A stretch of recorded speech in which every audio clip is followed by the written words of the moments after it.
All right. Let me get in here.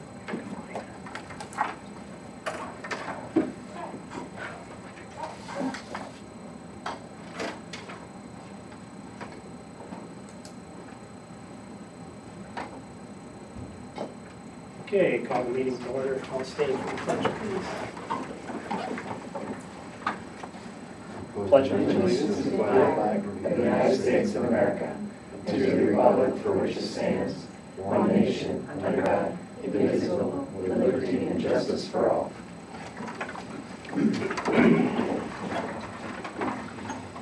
A consent agenda for this evening, listed here, 5A, the minutes from the July 3rd meeting, the coaching staff for the fall.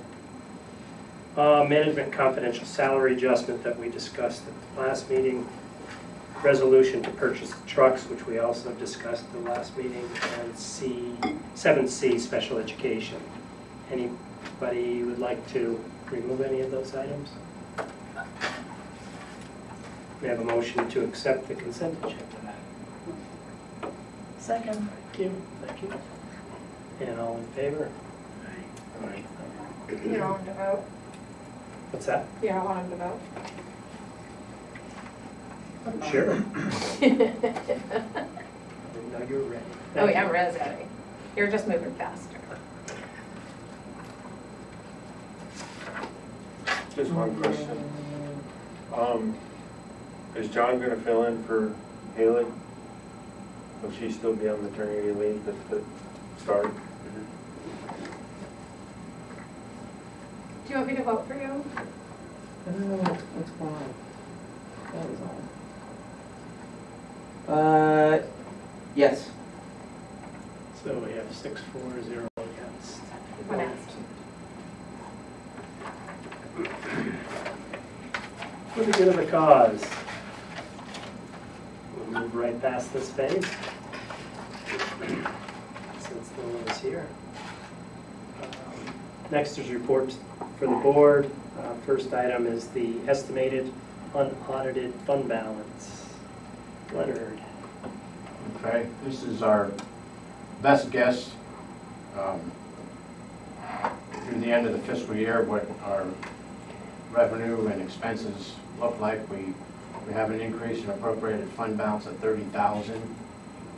Decrease in encumbrances that last year encumbrances were $126,000 and change. Right now they're estimated at 89, so there's a difference there of about almost 38,000. So you got to add that back in. Going down that sheet there, the ending amount is 114,602.98. So that's what we estimate at this point. I think it's going to be really close to that. I added in some of these expenses in here that haven't hit yet, that you'll see on our budget status. The truck purchase I added in here, but it's not on the budget status report. That expense is not on there because it wasn't approved before I did that budget status report. But that's included in this expenses here. In other words, I did some projections in here that what I expected to be, where I expect it to be at the end of the year. So that's pretty good news. I mean, it's not great, but it's better than having a deficit at the end of the year. Mm-hmm. For sure. Yeah, absolutely. Great. Any questions for Leonard? So the fiscal year ends June 30th? June 30th, yep. And we're still closing out the end of the year. We still have things that trickle in, and still there's going to be 2 orders that are going to hit tomorrow. One's going to be this truck purchase, as long as it was approved. Okay. And the fund.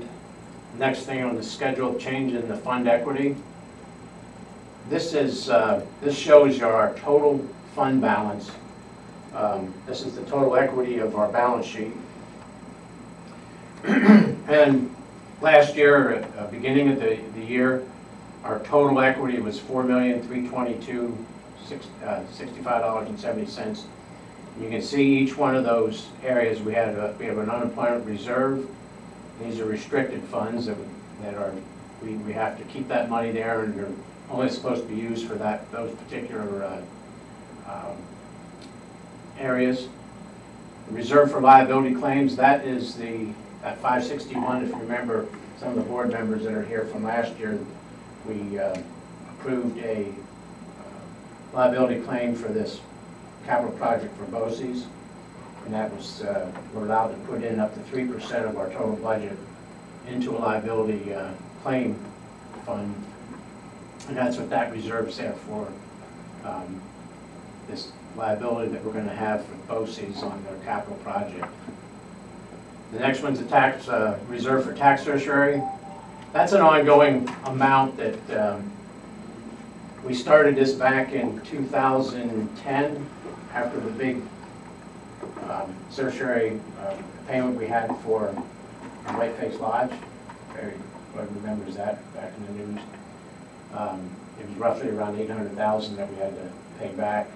So we started this fund, and what we do here is every year we reassess the total amount of certiaries that we have on file. There's petitioners out there, court orders and things like that. They come, you know, for tax people getting their tax rates lowered, and their actual liabilities, their actual tax expense lowered. So we have to keep an amount of reserve. Well, we don't have to, but that's what this reserve is for. It's there to, you know, any potential one that gets approved by the courts and we're ordered to pay, that's what we use. Every 4 years, if we don't have an amount that's possibly that could be a liability to the district, we're supposed to take that difference and move it back into the fund balance, or to an unassigned fund balance. So far, we haven't had to do that. Every year, the ones that come off, people reassess, and then put another claim in, and they come right back on. So it's kind of a revolving fund right now. We haven't added much to that in the last couple of years, but that's about where it's at. It was roughly just under $375,000 last year. It's $374 and change, so we kept it at $375. Reserve for the employee benefit accrued liability, that's for payouts to teachers or anybody that's retiring. That's their sick leave balance for contracts. That's kind of healthy right now, but our compensated absence balance, I just calculated that, and it's just under 1.9 million.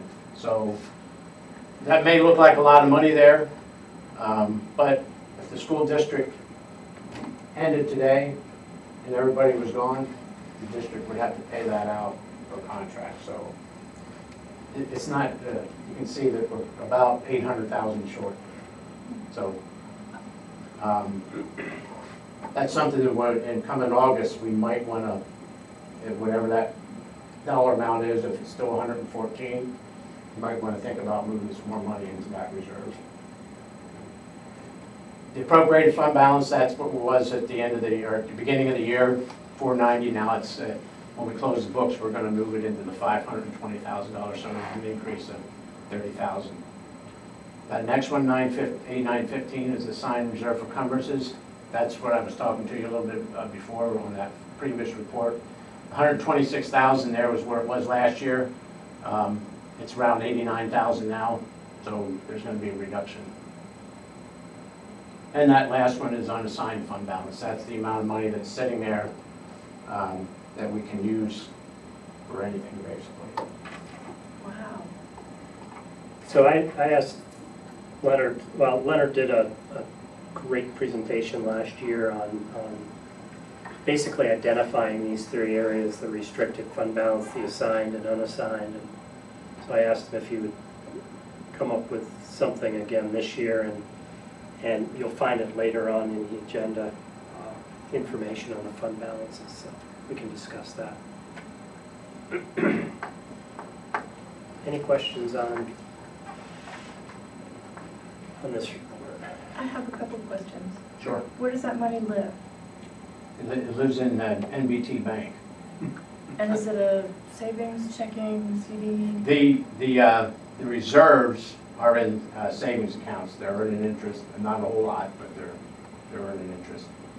The unassigned fund balance is just in our operating, it's in one of our sweep accounts, earning the highest interest rate we can possibly get without tying it up and not being able to use it. So So we couldn't tie it up, take the chance of tying it up for a year for CD. you know, this sweep account is getting more than what our CD rates are, so. Right. I mean, Really? there's no need to do that. And this money is in an unassigned fund balance, is this for some type of an emergency type thing that you would need to do, or? It could be used for anything with it. Okay. Right now, you see that it's at 1.3 million, almost 1.4 billion. If you remember, we've got that liability for that capital project at BOCES is going to cost us almost 1.5 million. So the 561 will be depleted by the end of the 18-19 year, and then we've got the remainder of that in the following year to pay off. So that's going to come down considerably. And where does the money come from originally? I'm totally ignorant, so forgive my ignorance. Taxpayers. Okay. The majority of our revenue is from taxpayers. There might be one of these slides I might have about, let me just lay it down. Treasurer's report possibly. Yeah. So Martha, just to expand on that.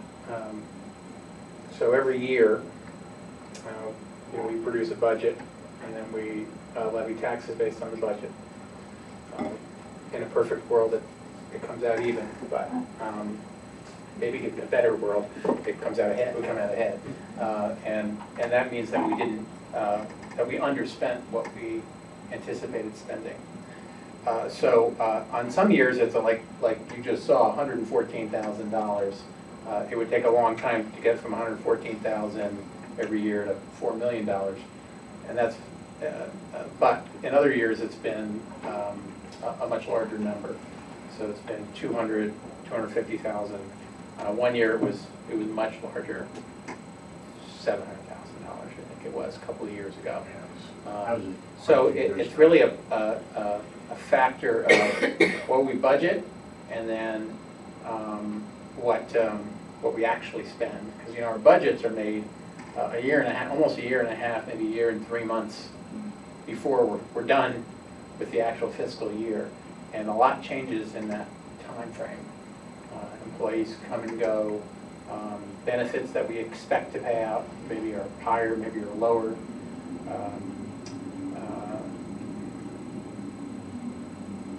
Projections on things like maintaining the building, the 2 buildings that we have, 2 school buildings. Sometimes we spend it all, and sometimes we don't. So there's a whole bunch in there, and I think maybe in your like you do your normally budget, your normal budget status reports, you can kind of see it coming sometimes, because you can see where our revenue might be right on 100% of what we anticipated, sometimes a little higher. Our expenses are sometimes very close, 95, 96, 97% of what we anticipated, sometimes a little lower. So the way I've described our budget in the past is that we practice a lot of conservative budgeting. We do budget for maybe not always the worst case scenario, but worser case scenarios, if that's even a word, than often transpire. So it's a lot of that is what we're preparing for, and what actually comes down after the fact. And just to add another point there, we're kind of limited by the state rules on the property tax. We have a cap that we can't go above. So we've been we've been pretty good the last 4 to 5 years during this tax cap. We've had our budgets come in right in that range where the taxpayers agree that that's a budget that they can vote for, and we've been kind of lucky. We haven't had any real catastrophic events happen that pushed us in a position where we were overspent. But we're budgeting, and that actual budget is put together like 6 to 8 months before the new school year even starts. So, you know, there's a lot of things change. Yeah. We've had things change, the budget was approved, the voters voted for it the day after. I mean, we have people, positions change. So it's kind of a juggling act, and it's, you know, you just gotta do your best to project out what you think it's gonna be. Can I ask one more question? I don't want to Sure. beat this to death, but I'm curious. So the taxpayers might approve a budget that has a line that's going to be put away for future needs? Like this, the unemployment reserve, the liability claim reserve? No, the voters vote on a total expense budget for the school year. And Just the bottom line? Just the bottom line. That's what they vote on. Okay. And then when that budget is when the year ends, if you've got some savings there, that automatically drops into an unassigned fund balance if it's not earmarked for something, you know, like, I'll just give you an example. We had a little extra money left over, and we had this plan to buy the trucks next year. And since we had the money left over, we figured we'd save around $12,000 instead of financing it, just buy them out of this year, so things like that.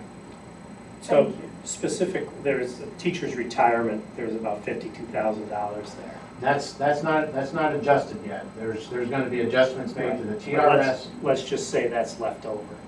We Yeah. get, that then gets put into fund balance. the fund balance. Yep. Right. So, So the teacher, it's a little bit complicated there. The TRS and the ERS, the actual expenses in ERS go from April 1st to March 31st. So you got a 3-month span there where we've got expenses, but they haven't been reported at the ERS level. So they have to give us that final year report, and then we make adjustments.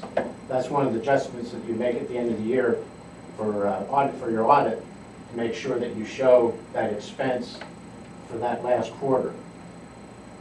TRS is completely different. TRS goes, it doesn't follow it's from September. You've got a 3-month period. Get this right here. It's July through September. On the other end, you've got to make that adjustment backwards to show that expense, to make sure it shows the accurate expense for that school year.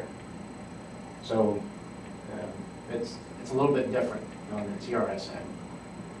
But that's the accounting method that we use is modified accrual. So you've got it's half cash basis and half accrual basis.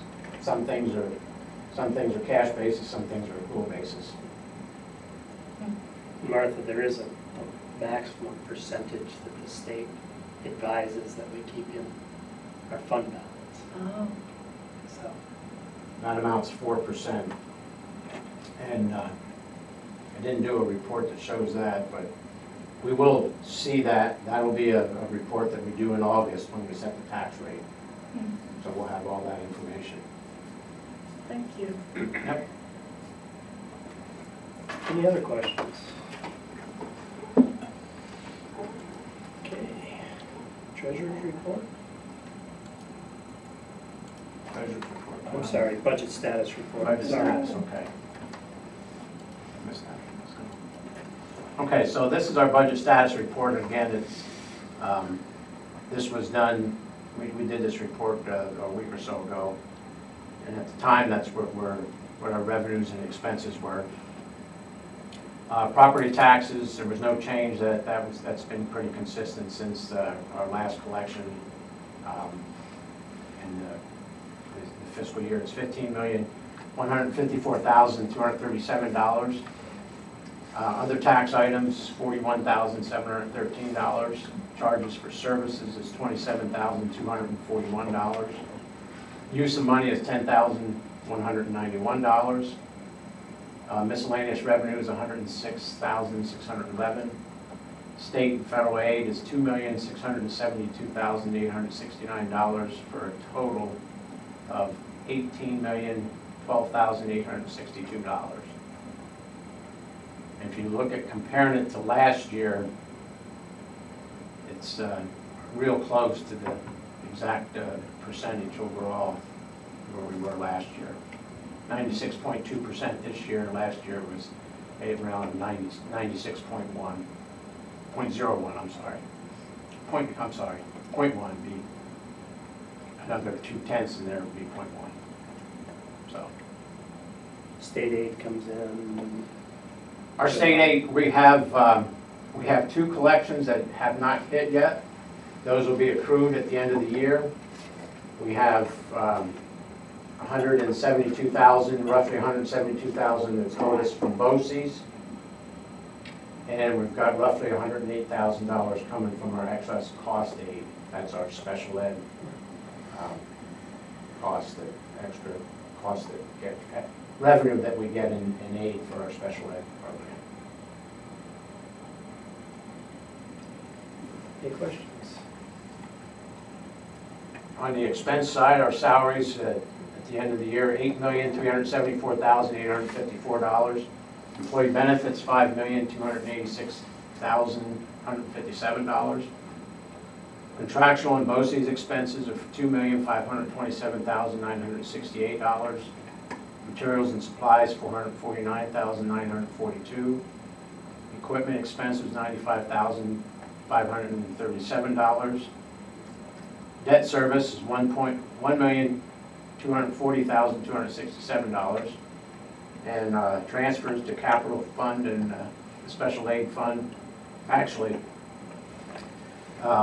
this wasn't a transfer to the capital. This one was transferred to the cafeteria and the special fund. We transferred $90,000 to the cafeteria fund and $30,000 to the special fund. Textbooks expense were $29,817 for a total of $18,124,542. Looking at last year, just a little bit higher this year than we were last year in the total expense end. And a good deal of that has to do with the security project, the camera project that those expenses are already in here. Any questions on the expense side? What's the debt service? Debt service is our bond fund that we have on capital projects. We had a couple of capital projects before I got here, one in 2000 and one in 2007 that closed. That's the bonds that we are paying off for those capital projects that happen. The 2000 project was the expansion of the middle and high school and the elementary school, including the gymnasium here and the extra wing over here. Right through that window, you can see it. Substantive stuff. Yeah, that was pretty substantial. Yeah. The 2007 was really centered around the new track, correct? New track and what else? There was some other. There was more. Generators were included in that. 2 generators. Yeah. One for each building. Yeah. And we anticipate paying these off Yes, no wonder. in the next 2 years, correct? Oh, wow. Well, that's one of the reasons why we've got this capital project going here. So, just as a little bit of little extra information on this, roughly 3 years ago, we started this plan for a capital project, and there's a real good reason why we did it. This debt service that we've had, this $1.2 million, is going to be dropping off the books at the end of 2020. Okay. So we want to replace that debt, that expense, with things that we need to do to the school districts. And we have a $19 million project here that we just got it. It's been approved by the voters last year. I'm getting a little bit ahead of ourselves here, but the project is at the state level now, and the architects and the engineers and stuff are putting everything together for this project. So when that debt, if that debt came off and we didn't have anything to replace it with, sure, we'd have a $1.2 million coming out of our budget, but it'd be put us in a position where we probably have a negative tax cap, and we would really, it would be detrimental in the long run for the school district if we didn't keep that debt going. If we didn't do that, then when we do need to do capital improvements, it's going to be much tougher to sell a tax rate where it spikes, you know, maybe 10%. I'm just throwing numbers out there, but that's what will happen. Yeah. And then what is the repayment? Is it going to be similar to this where it started in 2000? Is it like a 15, 20-year bond? Right now it's a 15-year. It's a 15-year bond, and we're you know, it's not there's the voters approved a $19 million project here, but we did do some things in-house that kind of backed that off a little bit. But so I don't expect that whole 19 million that, you know, that the voters approved that I don't expect that's going to be the exact total. It's going to be less than that. So in essence, it's almost like it's imperative that we take on a new debt in order that we don't have this tax issue on the other end. I guess I would word it maybe a little differently. Yeah, a little bit. And what I would say is the timing of the project is really key. The actual project is very necessary. Yeah, absolutely. As a matter of fact, most of it we've not addressed. Most of it is infrastructure projects that we have left unaddressed or put Band-Aids on until we could come up with a timing that would work for the taxpayers. And that was really it. So that's the only way I would do. That was really the timing piece. We might have tried it a couple years sooner, but we think that would have been a burden on the taxpayers that they wouldn't have likely supported. If we had waited later, what would have happened is the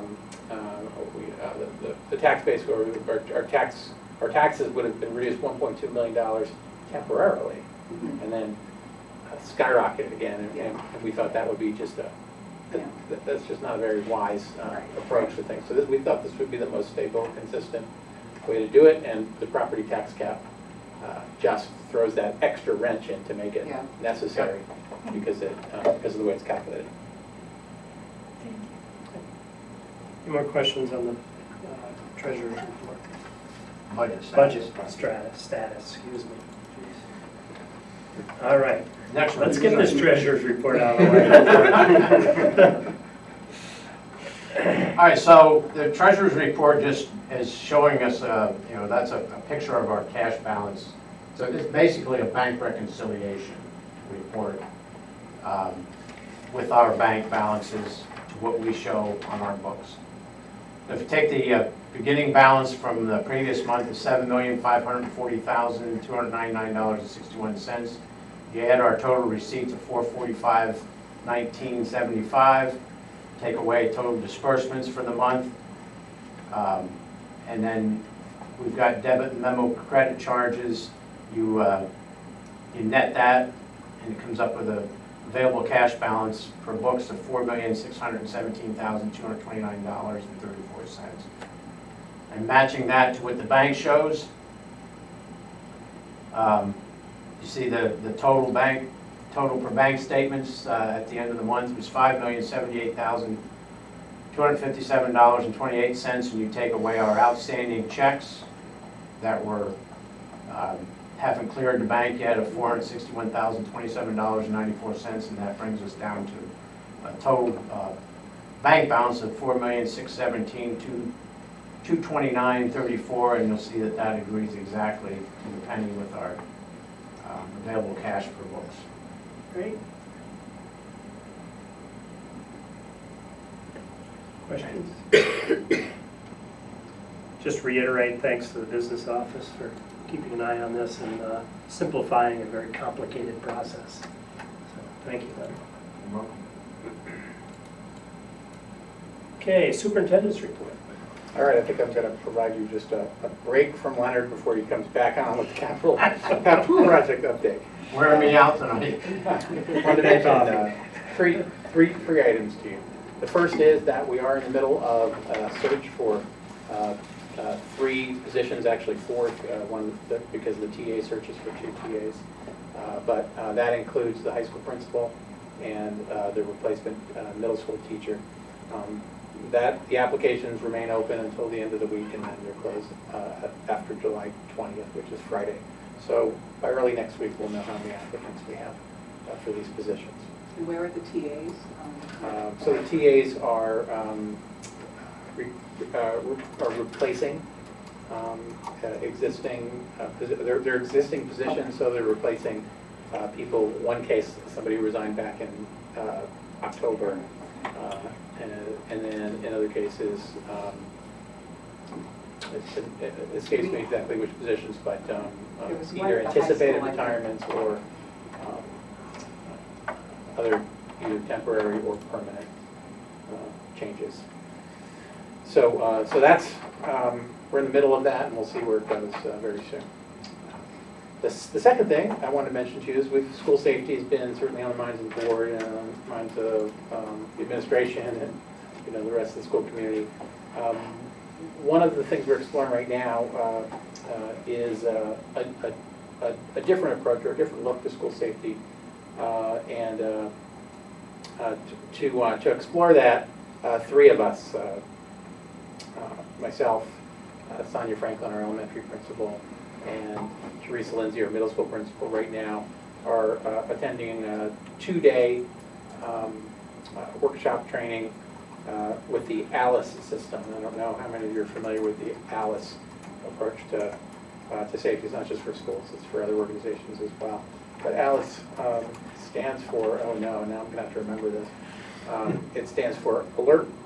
In other words, when are people alerted to the risk that has become part of the building. The L is lockdown, but actually it stands for lockdown plus, and that's really where some of the differences come in. I think we're very familiar with what a lockdown is in terms of locking doors and closing windows and hiding in the corner.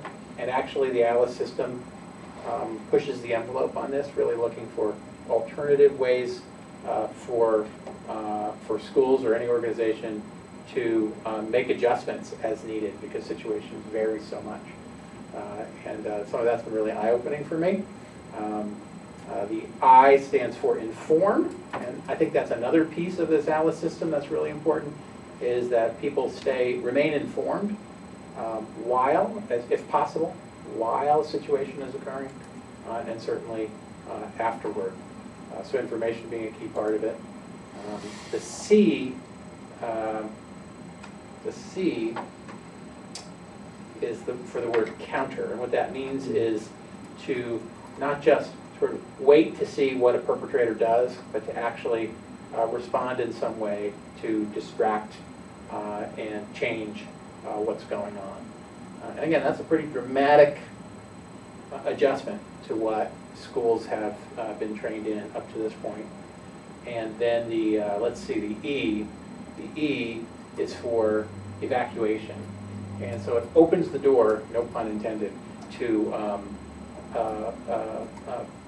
as a part of a lockdown or a lockdown situation, for there to be opportunities for evacuation and to allow for, in our case, it would be classrooms, children, adults to evacuate when that opportunity arises. It is different than what the standard protocol has been. And so, we spent all day today, we'll be spending all day tomorrow working on this, and then we'll hopefully be able to bring that back to the safety team and to share that. I think there's a lot of good ideas in there. I think there's things to be thoughtful about. So school safety is still, very much at the top of our concerns right now. That's number 2. Then number 3, I wanted to continue to provide you with an update on how the year went in a number of different areas. And so you may have seen that I attached this, Karen attached this report to board docs under the superintendent's report. The first 3 pages, or is it the first 4 pages? 1, 2, 3. The first 3 pages are just what you saw last board meeting, so that wasn't a change or wasn't anything new. But I'm building them. So on page 4, you'll see a summary of our college entrance exam results. And then on page 5, you'll see a summary of our advanced placement exam results. And I'll only mention a couple of things, and then I'd be happy to take any questions or comments from you. First of all, one thing you're going to notice when you read our college entrance exam summary from this year, this is really only a reflection of our seniors. This does not include juniors or other students who might be taking these exams. This is just the seniors. And so you're going to see, in some ways, some consistency. If you were to go back to last year's report, for example, you'd see we have pretty high scores in our on our SATs and our ACTs, and you can compare that to national and state averages. Some of those national and state averages have changed because these exams have changed recently. The SAT is not the same test that you took when you were in high school, or I took when I was in high school, certainly. Wow. I don't know if they have the exam then. But the scoring is actually, they try and maintain that consistency so people can understand what those scores mean. In other ways, you would see some dramatic differences if you compared it to last year. For example, in this year's graduating class, there's 44% of our seniors taking college entrance exam. That's compared to 62% from last year. And if you remember from me sharing some of the information on our graduates this year with you last week, part of the difference was the large increase in the number of students who received technical endorsements in this year's graduate class. So we did have a high population of kids who are work-oriented and career-oriented and have pursued that through, for the most part, Herbosi's programs. So, and some of those students, because for some of those students, if they're not planning to attend a 4-year college or university after high school, taking the SAT or ACT is not required. It's also true that as the years go on, more and more of our 4-year colleges are test optional schools, which means that they don't require students to take the SAT or ACT. And so some of our students, and I know of at least a couple in this graduating class who are going to 4-year colleges, took them up on that. Didn't take the SAT or the ACT, but were admitted to 4-year colleges. So it's a little different than what you would see from last year. Roger, where, since there's about, whatever, 24% of the kids that went the tech route, what exactly did they focus on at BOCES? What programs were they enrolled in? Do you have any? I do. Just curious. Yeah, so we had a number of students in the building trades program, and that's the one you may have seen in the newspaper articles recently. Terrific newspaper articles reflecting a really terrific program. Right. And that they were building the tiny house. Yeah. They've been doing this That now sounds 3 or 4 years in a row. It's been a great project. Right. They get a lot out of it. And if anyone's looking for a second home, I think it's still on the auction The block tiny house. online. Or is it closing tonight? Yeah. You got your bid in? You don't have to say. Okay. So that's one. Okay. The natural resources science is a big one too. And you see a range of kids in that one. This program has undergone a lot of changes since in the last 5 years. We have a new teacher who's actually an old teacher of ours leading the program. Okay. So it's heavy duty science, but it's still also heavy duty hands-on stuff. And you see kids from with all levels of interest in college and careers attending that program. It's been a real popular one. But you know, the usual ones: culinary arts, cosmetology, automotive are still there and doing fine. We had a rather lengthy presentation from the environmental class.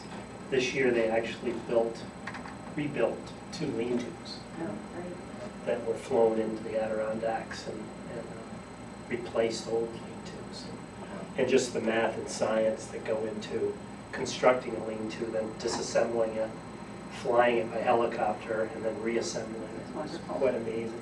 So a lot of the students in that particular category, will they seek employment like with the New York State DEC, those types of organizations?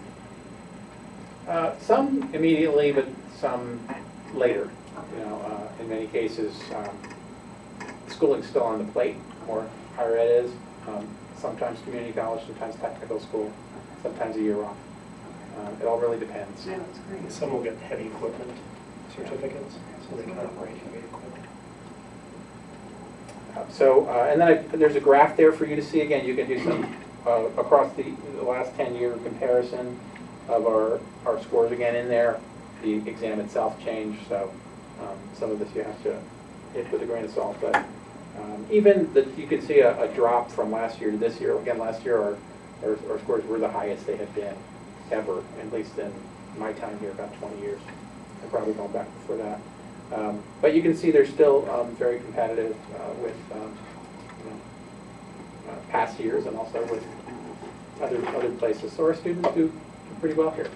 And again, I provide you with this for your own interest, also so we can use it to guide us, but also because I know you get a lot of questions out there. And this is one of those common questions, like, how do your kids do? I mean, who doesn't get asked this question? How do late class and high school graduates do in terms of SAT scores and college decisions and those kinds of things? You know the questions are out there, so this gives you something to use to answer it. And then the last page is AP exam scores. Again, what you're going to see in here is, in some ways, some consistency with previous years in terms of how our students do. In other words, you're going to see, if you really were going to count the numbers, you would see a decrease in the number of students taking AP classes this past year.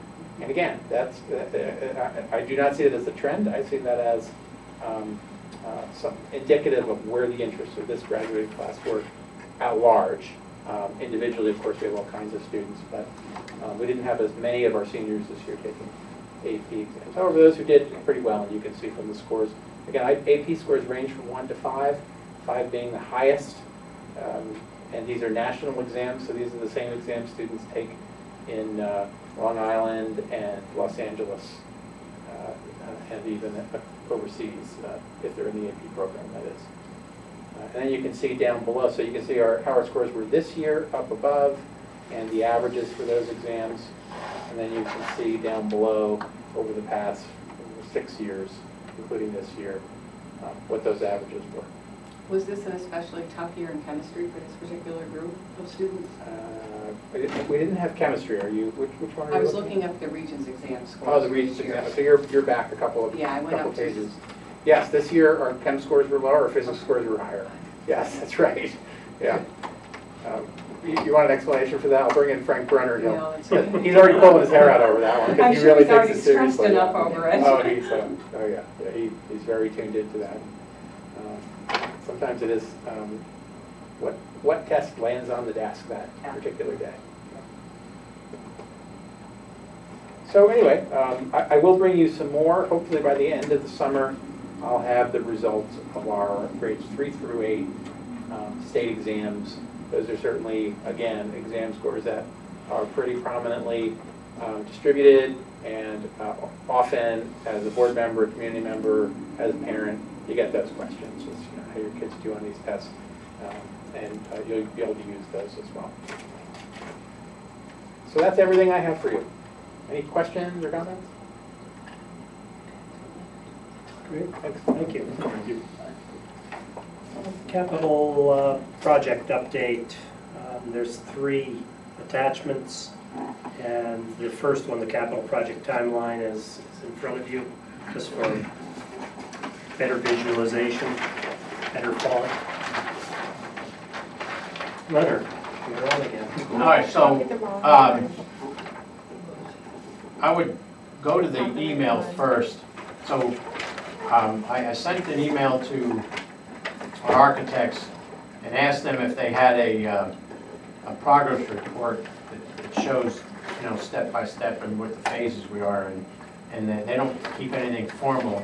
But what Callie did say there, that we're in the construction document phase. So if you look on this report, and it's the one that's about right in the middle, it's kind of hard to see, but it's started at the end of 2017, and it goes through May of 2018. So they're still in the construction document phase there. The project has been sent to SED, and that that phase right below the construction document phase is the review, SED review and approve. So the entire capital project is in SED, and we're expecting it to get approved by the end of, let's see, that would be February, Yeah. February of 2019. So that's where we're at. That's the update. Let's see.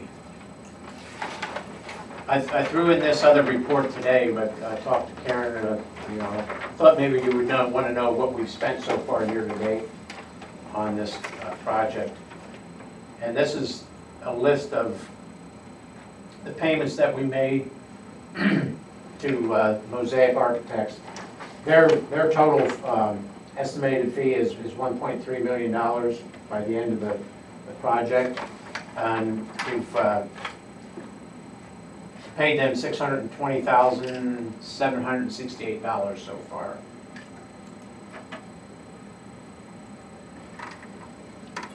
So if you remember a couple of meetings prior to this one, we approved a bond anticipation note. So that bond anticipation note is supposed to be out there on the market. We're supposed to have funding at the end of this week on that. And we floated $750,000, so that's just going to cover us to, because of these payments that we have to make these progress payments to the architects at this point. It's kind of depleted our cash a little bit, and I wanted to be safe. So when school starts up and when we start paying the teachers' salaries again, just before we get all of our tax money in, I wanted to make sure that we have enough cash to do that, so we don't have to lay people off. I'm kidding. I'm kidding. Did you really say that on the video? I was going to clean house before he leaves. I'm kidding. No. So anyhow, Yeah, exactly. we did this projection here about 2 months ago, and we're going to be fine with this. So, any questions on that? Just a general one, is there a plan to hire a construction manager or? Yes, there is. Okay. We've got several companies knocking on our door. Sure. And we're going to be evaluating that. We're going to call them in, we're going to interview them here. Hopefully that's going to be soon, and get a construction manager on board. You see, if you look at this total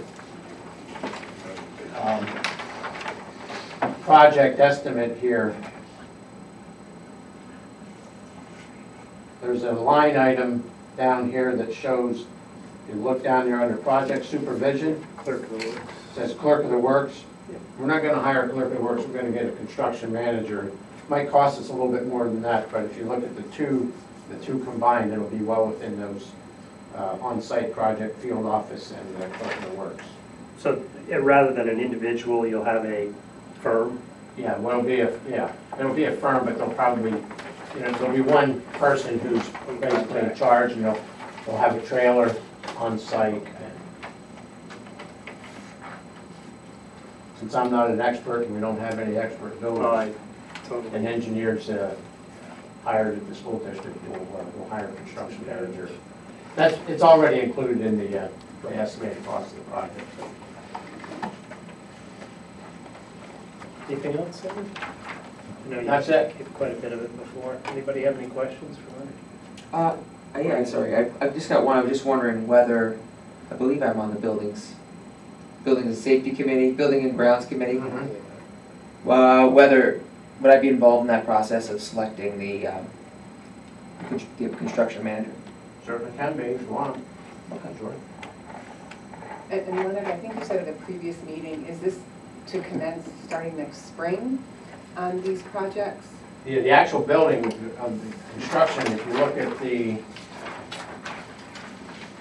actual Project award construction administration, you're gonna see that's in May of 2019. Okay. So, is that 10 months from now? Yeah. That orange colored line there is the actual construction phase. That's when all the actual construction is going to be going on. And it's estimated from May of 2019 to May of 2020.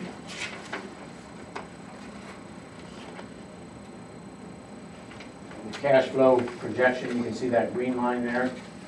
So that bond will be we'll be making the construction payments, we'll have the bond, but the actual bond debt service won't start until the 2020, when it'll pick up July 1st, 2020, and the old debt comes off June 30th, 2020. Okay.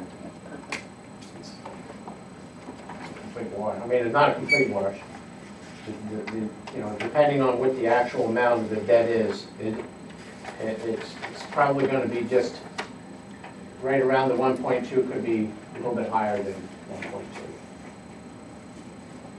Just depends on what the actual total cost comes in when we get it all the way through started here, when the after the SED approves it and the contracts get awarded.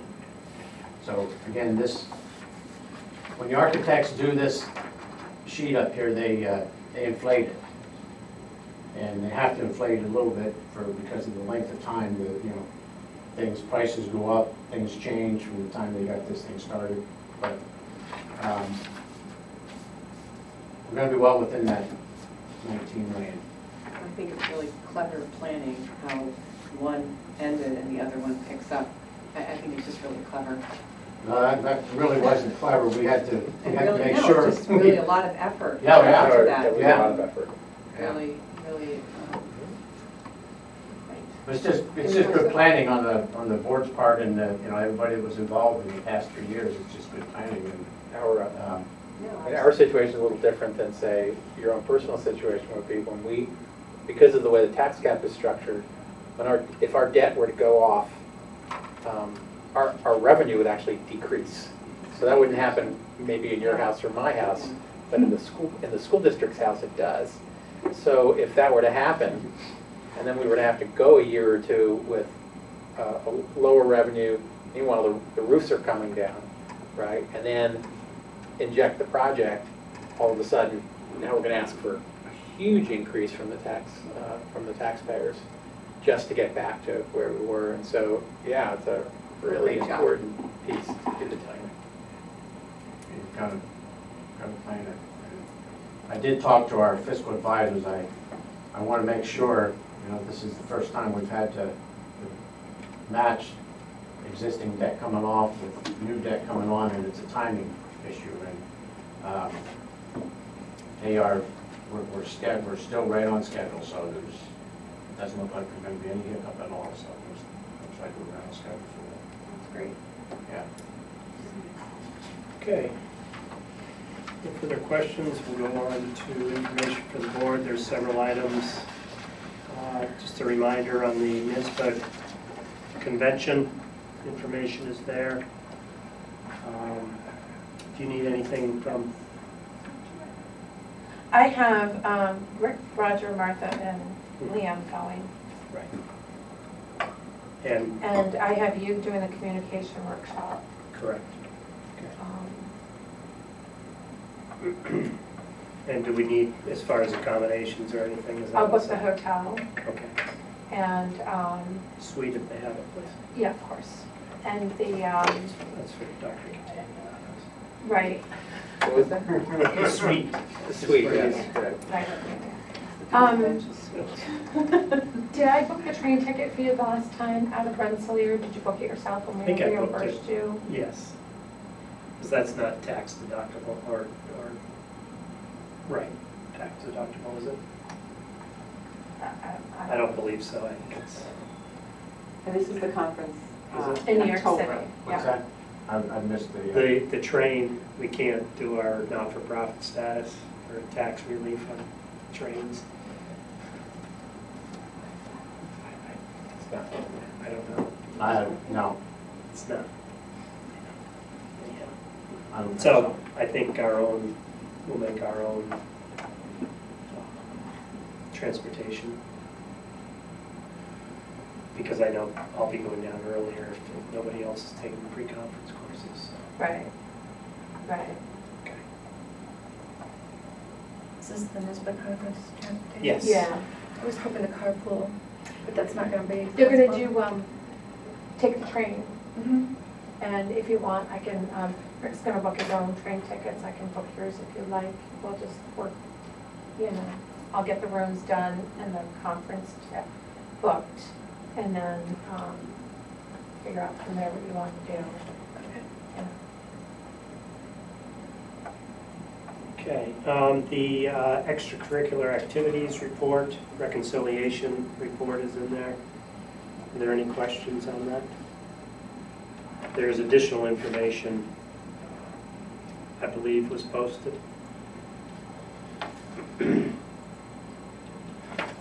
Moving right along. Board of Education email and addresses are in the executive content. If you want to refer to those, that's the new list. Save for your records, please. Drum composter information. There's a chain of emails listed there from right from the Lake Placid Village on up to Roger. Any comments on this? Yeah, I'm trying to see, was she asking us? Yeah, there's a tight timeline there. Yeah. And what did we, I can't see specifically what she want money? Not from the school district, no, so. No. It's getting late in the day, so I was like, I like the idea, I just don't have to pay for it. I think, and the questions that I raised to her that I always tend to raise with these kinds of projects is, where's it gonna go, what's it gonna look like? Somebody in here asked some appropriate questions, I think, at their presentation, which I thought was terrific. What's it gonna smell like, all those kinds of things. And I think Tammy answered some of those. But I do think that, part of the board's role in accepting grants, and as you know, 1,500 or higher, the board's, the district can't accept a grant without the board's approval on that. Would be to ask if it's the appropriate thing. So I know the composter itself gets a lot of high marks and gets them from me too. It's just a question of, it's a pretty big thing, and it sounds to me like their tentative plan would be to put it in the Ship Youth Center parking lot. My only question there is, does the Ship and Youth Center have any jurisdiction over that property? I know it's school property, but. No, but I don't believe anybody's asked them yet either, how they would feel about that. I think that would be a smart thing to do. I think just getting, sometimes, especially with grants, what happens is, and you know this, because I've run some of these past you pretty quickly before, is the deadlines come up so quickly. It's hard to put a stop on the train that's going, and yet there are some big questions to be asked as part of that train going by through so quickly. So here it is. They've got a tight deadline. They'd like to put in the application. If you have any thoughts about things, the sooner the better. You want to raise them, and we can maybe make sure that becomes a part of any grant application that they put out there. I guess just I'm sorry, Dan, go ahead. Who's going to run it? During the school year, I can see students participating and so forth, but summer vacation now, who's going to be down there to take care of it every day? Or So I have the answer for that. That's a really good question to ask. I'm very proud of you. You want to get a couple of questions I can run by Tammy? I can remember they had a business plan on how they were going to pay people. They do, and those are great ideas, but as you know, sometimes the devil's in the details, and like whether or not you can legitimately run a business as a part of school operation, or how you would do that. You know, what about the vacations, what about, I mean, all these, I think, important questions come up. For the youth center. And do they think they can get the grant process done in 10 days? Well, they have some help here, right? If you read through this, Right, a lot of this sure. is coming from outside groups. Mhm. And again, the interest from these outside groups is terrific, and the connection. I've sat down and talked with the mayor about this.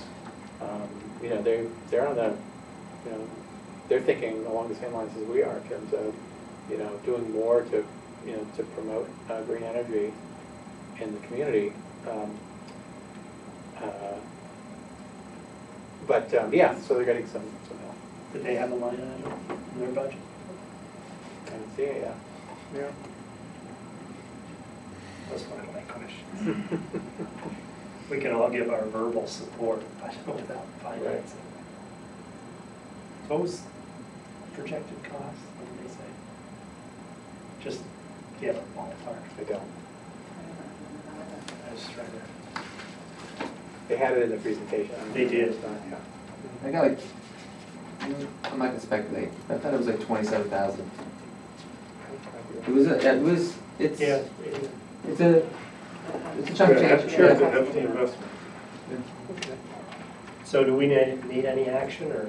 You're going to need an action. Right, but And so, is that too I much? think if your interest is in voting yes, the more that we can ask up front, or expect up front, the better off. The more likely you'll be to want to vote yes Sure. when a grant, if they, you know, are successful, and then the board's asked to approve a grant for $27,000. Yeah, I think the concept is was said is great. It's what are the specifics? Yeah. You know, like Dan brought up, and also the budgeting, the inclusion of the other agencies, the village, the town. The garden club. It's gonna- Even private entity, aren't they looking at scraps from local restaurants? Yes. Business Remember, there was a whole association. other grant project that was wrapped up in this, also spearheaded by Tammy Morgan, who's just a dynamo when it comes to this stuff. But again, the details, we broke down the details. Okay.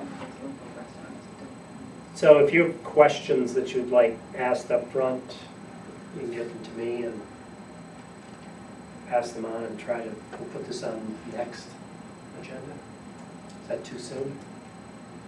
I think keeping it on in the forefront is probably not a bad idea. Okay. But I do think that the grant will already be submitted by then.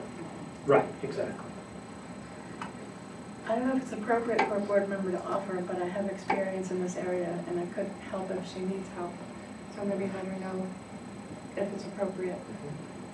Great, thanks, Mark. And then finally, the fund balance information. Thank you, Leonard. I take it you put that together.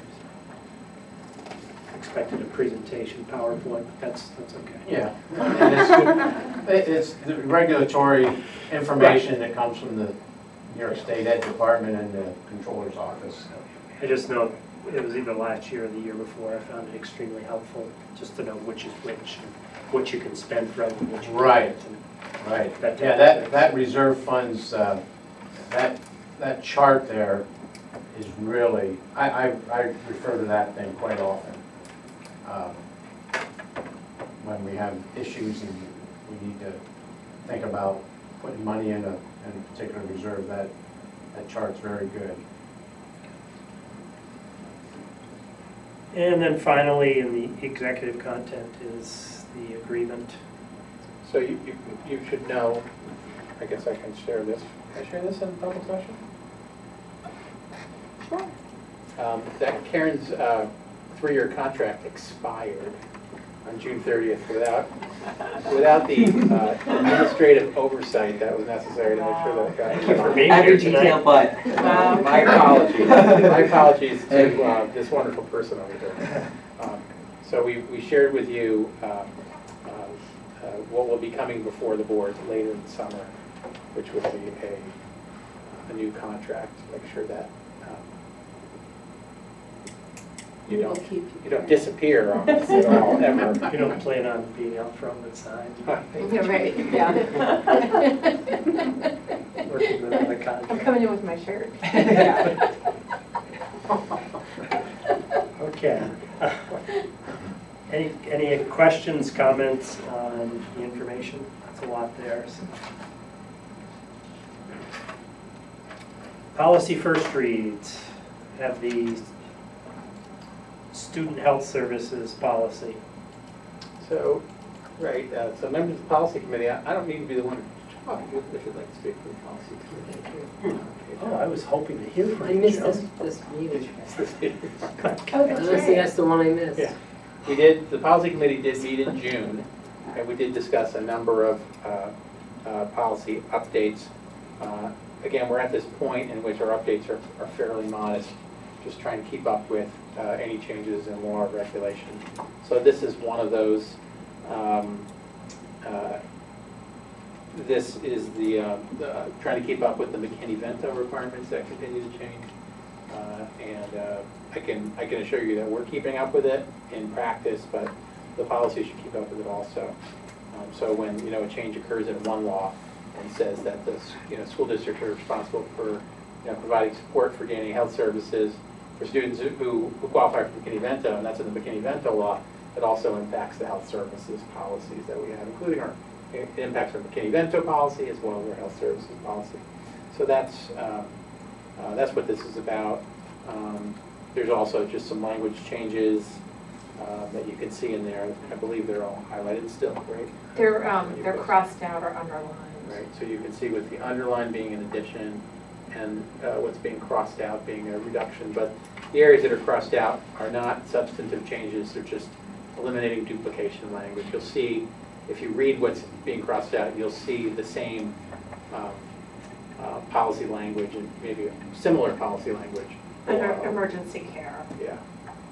So a lot of the substance there isn't changing, like the fact that as a district we agreed a couple of years ago to support the opioid antagonists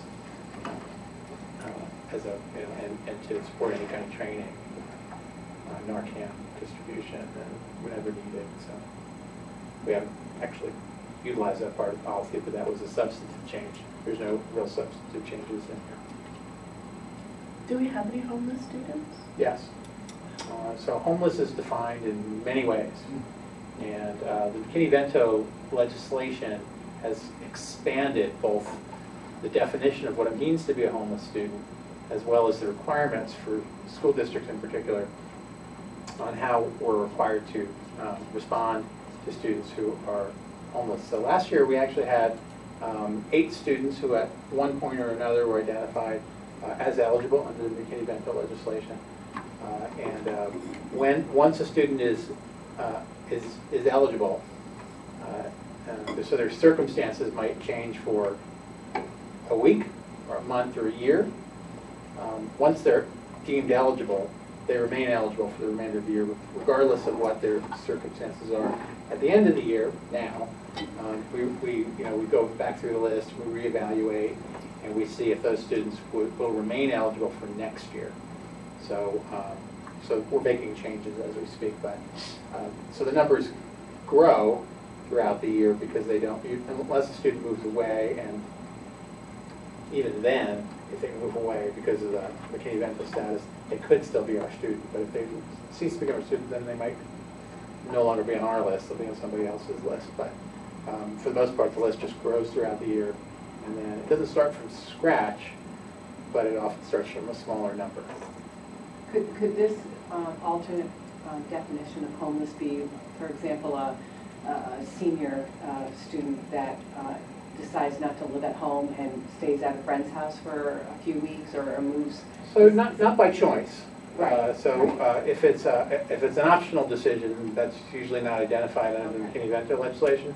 But if, for example, there's some kind of disruption in the family's financial situation, and their housing becomes unstable. So sometimes this is what you traditionally see, which is a family is in fact homeless and living in a shelter temporarily or something like that, or in a motel temporarily with assistance. But it also could be, and it's probably more common here, for it to be sharing a home with a family member or friend in a temporary arrangement due to some kind of unstable financial situation.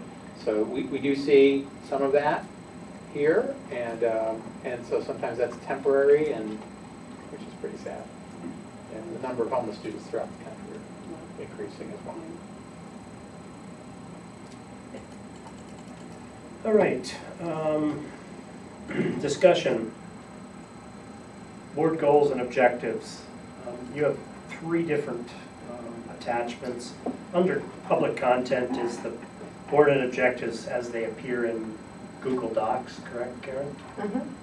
And then the strategic plan, which was finalized in March of 15. Then under executive content is it's a Word document, or was a Word document that was posted earlier today. My suggestion is, rather than go down through and read each one of these, and we certainly can, but I'd like to hit some highlights. And then, Karen, if you can put this next document up on Google Docs, replacing the other one, and getting comments from everyone on them. I'd like to have this done by definitely the next meeting. This needs to be done, so students first and foremost. I don't have any questions on any of those items. If anybody does, just through various sources, I just took some of the blue items, made them black, changed some of the language, but please, if you have any input into these, whether I don't understand what that means, or I'd rather it be reworded to this. Request to various students groups one presentation to the board on a quarterly basis. I believe we did that last year. So just maintaining that, or keeping that going. So under the education, there was suggestion on addressing busing, and I guess I'd like to see additional comments, additional content, so we can, if there are concerns out there on busing, what do we need to, information do we need to formulate this into an objective, rather than addressing it or look into it. I'd like it as specific as possible. So does anybody have any input on? What was meant? Right. What was meant by that? Address busing how? Like, is the pickup and drop-off time, too long? Is there a strategic map that we can look at that is shorter for the students? I mean, or issues on the bus, I guess. I know last year there was parental concern from Wilmington, at least one parent, and there was a comprehensive study done by Jeff in the bus garage and how we can improve things, and there were some efficiencies and improvement, weren't there? With that, so, Maybe it's been addressed. that one, I would say, has been correct. I know it's shortened. Yes, this year, Okay. that particular issue, which was really about trying to keep the elementary Wilmington run from also becoming picking up in Lake Placid because of the amount of time on the bus. Basically, trying to do everything we could to reduce the amount of time on the bus for the Wilmington kids. It was addressed, but every year everything changes. This is one of the things that I think it'd be helpful if we do end up having something about busing on the goals, maybe to really look a little deeper at why busing has these kinds of issues to come up every year. So in other words, I don't know what September's going to bring. Once we have all enrollment, we know everyone who's going to be bused, then the bus people will go to work and try and carve out the best schedule as possible. They know they know that particular concern is an issue, that you're leaving the camp to avoid it. But there are other issues that come up too, and sometimes, you fix one, you create another problem. And so all those things are just a part of the great puzzle that is, involved in our busing program. So it's an efficiencies issue. I mean, Not always, no, Not because always. it was more efficient to do it in the way that kept more kids on the bus. but It not was more to the efficient student. overall. It wasn't very helpful for the kid who was on for an hour and 5 minutes from the beginning of the Wilmington run, who happened to be 7 or 8 years old. So sometimes you're thinking, let's do what's right for these kids, and sometimes you're thinking, how do you operate an efficient transportation system? And sometimes those come into conflict. So it's really a challenge. It's a real challenge, and I think that the people who actually, Jeff, of course, leads the busing organization. He's our head of transportation, and he does a lot of the scheduling, but he also gets help from some of his bus drivers who are very good, Nikki Corson in particular. And they have a lot of things that they have to consider. One thing that I did want to mention, and I'm not sure if it's an appropriate category to add under our objectives, but at our previous meeting, we talked about the different committees that each of us would like to, assist with, and I know the shared decision-making committee was brought up. I think it would be really great if we could reinstate that at some point, maybe this fall. I don't know what category. It almost like it could go under goal 1, 2, or 3. But just some input that I'm getting from some different parents that seem like they would like to be involved. It could be something that, it could be an active and engaging committee if we restarted it again, and let them have a voice. So I'd like to see that in there. I just don't know where it would be. Wouldn't you say community outreach and involvement, just based on what you just said? I would say 3. And it's very specific on Yep. how often it meets, Right. and who's involved, so I'll write up something, Okay. to activate the shared decision-making committee. Okay. I just think it would be great, and could be something Great. pretty effective.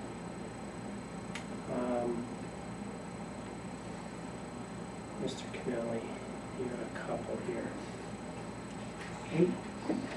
I had the safety, you addressed safety, or wanted safety addressed at some, Yeah.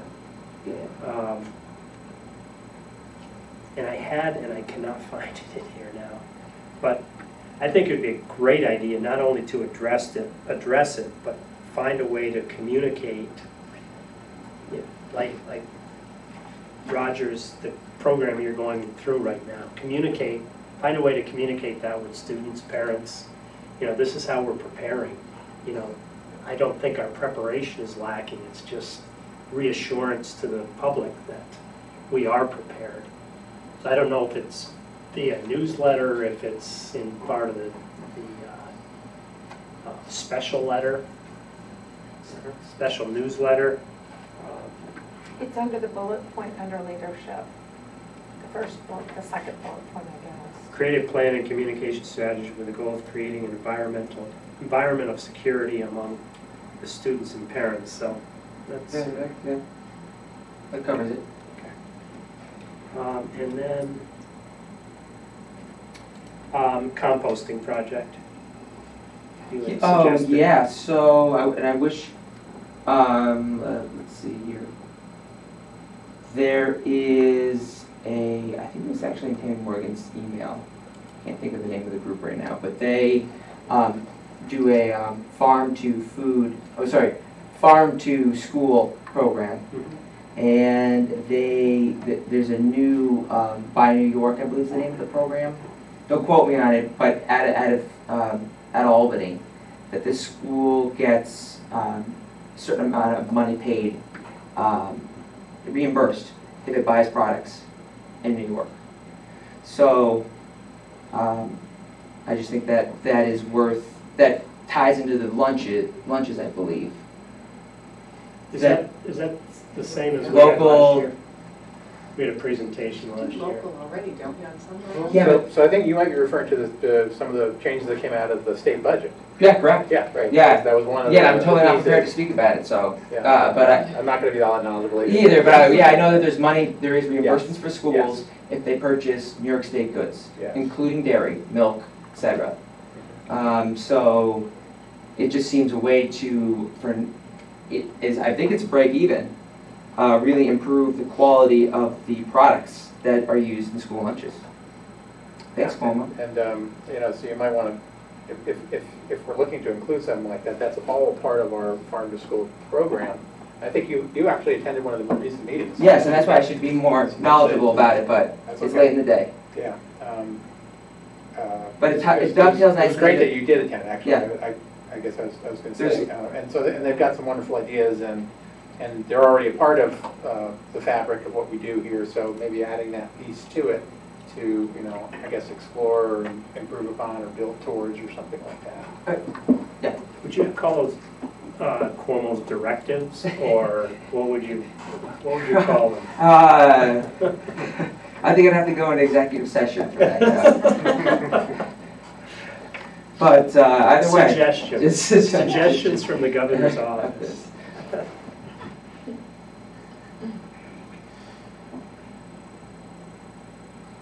Okay.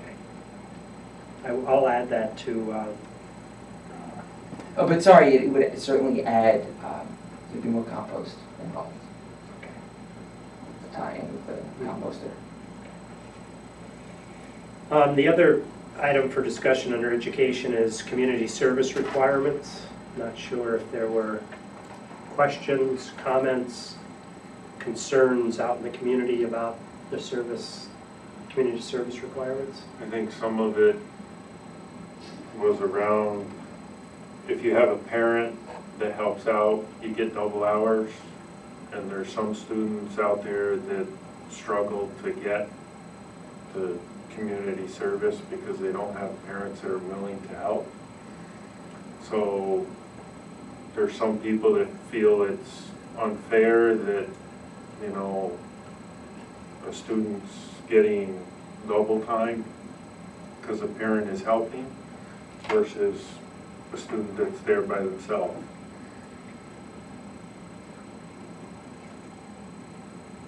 Dr. Catania, any input to that? No, that's come up before. And it's a part, so I think it would be a part of, if you want to put it in as a goal, I think it would be to, to re-examine some of the components of the community service requirement. Because there are some pieces that were changed in there which may or may not be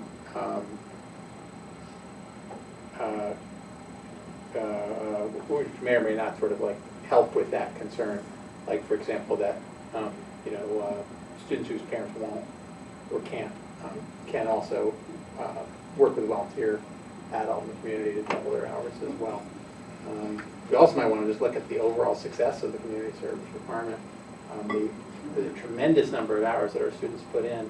So sometimes, we think of it as like it's a minimum or maybe as a maximum, right? Like that, it's hard for everyone to get to the 40 hours. Probably that's a very small number who will have a hard time getting to the 40 hours. More likely we have people who exceed 2 times, 3 times, 5 times, 10 times the required hours. So I think if we're going to look at one, I guess my point is, if I have a point, because I'm just thinking off the top of my head, if we're going to look at one piece of it, I think it'd be wise to look at the whole picture so that we don't get lost in one piece and overlook how the whole program operates.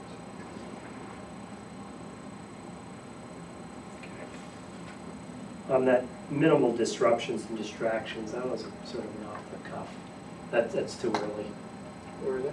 Where is that? It's the fifth or sixth bullet under education. Fifth one down.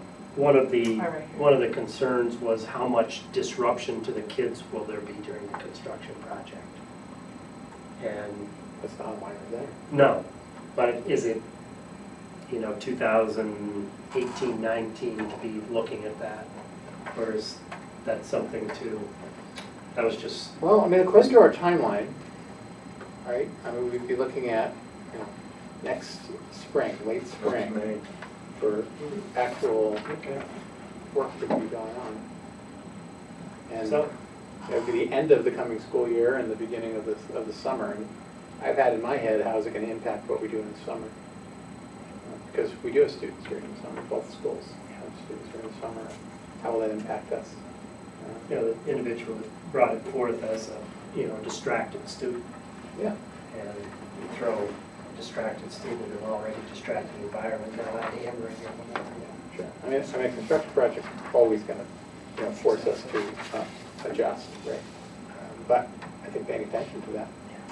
So I leave it up to individuals whether it stays there or not.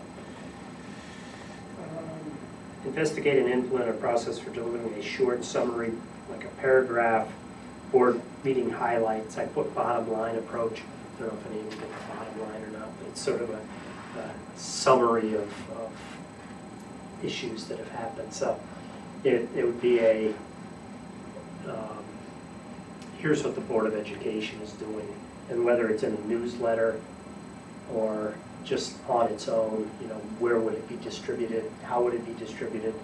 Perhaps on the website. Got a blog. Or are we overkilling with communication? Which I don't think is possible, but, we're streaming the meetings. I'd like to put together a quarterly newsletter of the happenings of the Board of Education within the school. And then you add this board meeting highlights. Are we just disseminating too much information out there? Think about that. I know we all get pretty brain dead at this, or at least we go into brain VTAC. That's about all I have here that requires questioning on my behalf. I'm sure you all have questions. So I'll update based upon this conversation and then put it back up on Board Docs or Google Docs, excuse me. Yeah, I don't have an updated one, I don't have this one. Okay. Yeah, no, this just got put on Oh, okay, today. so I'm It's looking just at mine, I'm like, in a okay, It's PDF under, file. it's under executive content, Okay. correct? Yeah, it just got added Okay. But later. can everybody get on Google Docs? Okay, if not, let Karen know, please, and we can get you on.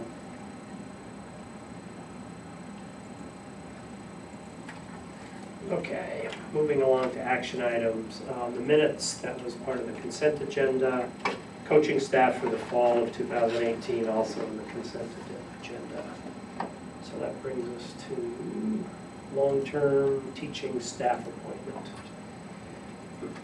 So the recommended action is, upon recommendation of the superintendent, Amy Cheney Seymour is hereby appointed to long-term position of secondary English teacher in middle and high school, commencing on September 4th, 2018 until January 27th, 2019. Certification is pending. Salary is calculated at $47,049, step 4, the BA plus 30 hours, prorated of the teacher's salary schedule of the 2018-2019 school year. May I have a motion to accept this long-term teaching staff appointment? I'll make a motion. Thank you. And a second, please. Colleen, second. Thanks. Colleen did? Dan didn't speak up. Oh, I heard Tam. Is there discussion? No discussion? Cast your vote, He please. can just hear better in his right ear than his left hand. Well, I've decided I'm not going to go with all the ladies together because you all talk the same, and I have a hard time understanding. I have to watch. I'm going to belt it out next time. We have 6-4-0 against, one absent. Management confidential salary adjustment that was in the consent agenda. Moves us to other action items. Additional sports mergers. The recommended action is approve the following sports merger resolutions in the 2018-19 school year. Be it resolved that Lake Placid Central School approves the boys and girls cross-country merger with Keene Central School for a period of 1 year effective for the 2018-19 school year. Be it resolved that Lake Placid Central School approve the golf merger with Keene Central School for a period of 1 year effective for the 2018-19 school year. Finally, be it resolved that the Lake Placid Central School approve the boys and girls track and field merger with Keene Central School for a period of 1 year effective for the 2018-19 school year. May I have a motion to approve these mergers? Can I ask a question quick though, before we go on to this? When we do these types of things where even if we just bring in a couple of students, is there any stipend that's realized by our district, or is it more of just an in-kind thing with just, there's 2 or 3 kids, let's bring them on? How does that So we've go? never had any kind of financial transfer. We've never had any kind of fee or anything like that. In kind, sure, but to be honest, sometimes it's more of a one-way street. And that's just by nature of the schools involved, not that people wouldn't. Certainly they do whenever the opportunity arises. We work pretty cooperatively together with Keene. We work pretty cooperatively with Saranac Lake also. Invite them to professional development opportunities when they can. They'll invite us sometimes when they can too. But there's no ledger. Okay. There's no Yeah, I was just curious how even that- exchange. Okay. Do I have a motion, please? Yes. Thank you. Second? Yes. Ditto. Wow. Martha's sitting next to Dan. Commanding voice. Martha's second. Wow. Is there additional discussion? Figured we'll speak up, right? Okay, please vote.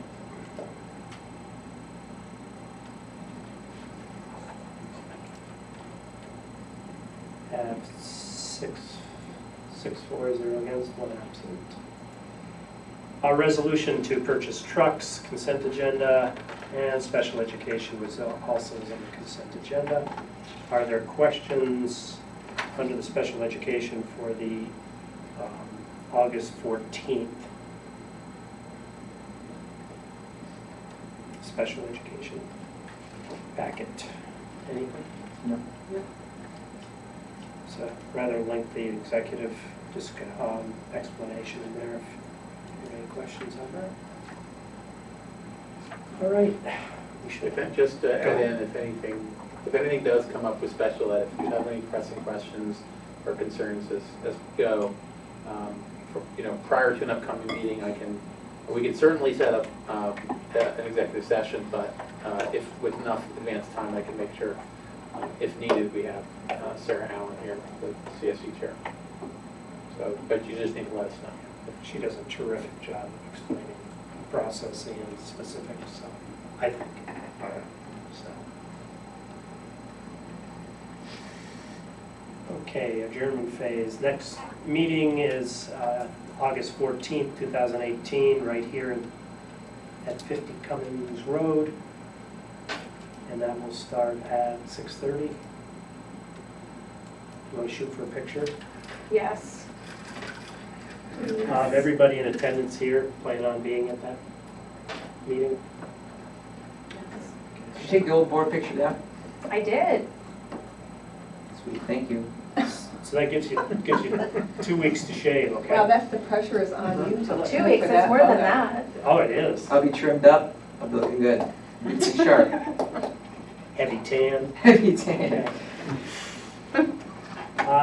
Any old business topics? So I added on there the status of the surveillance cameras Correct. and building repairs. Building repairs. And those probably, can they come off for the next meeting, Ellen? Or do you want them left on? Well, Because we- didn't we get this? Can we get a status report on those? We should have, Okay. in 3 weeks, have real update on. Yeah. I know there hasn't been a whole lot today, right? It's still in building The cameras, repairs. well, the cameras, Cameras they are- improve every day, Right. slowly. But we have not begun yet the repair of the front of the building. Right, that's, yeah. It's at state ed right now for review. Any new business? Just for informational purposes, we do have a scheduled meeting in August 21st. We have had that some years, haven't needed it others. It depends upon positions, whether we need to have that for approval of positions. Anything else anybody has? All right, may I have a motion to adjourn? Motion? A second? I'll second. I'll second. Thank you. I heard you the first time. All in favor? Aye. Aye. Adjourned at 18:08.